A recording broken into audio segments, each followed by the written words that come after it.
Assalomu alaykum aziz agro kuzatuvchilari, ko'rpadoshlar. Mana bugun Ishtifondan akalarimiz kelgan ekan.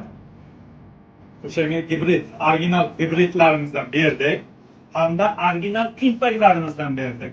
Aka necha yildan beri kelasiz? 5 yildan beri kelamiz. Qanday gibridlar, nimalar haqida? Yaxshi, zo'r. Aha. Foyda qilamiz, kelyapmiz.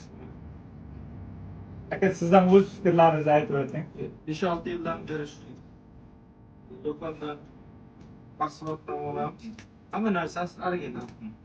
Va talabalikdan beri taniyman. Yaxshi bo'ldi. Kelib olingizlar. Hurmatli kuzatuvchilar, mana dehqon akalarimizga original berkali gibridlarimizdan To'g'rimi? 3000 danadan ziyodroq 20 litr impact hosillarımızdan berdik. Barchani do'konlarimizda kutib qolamiz.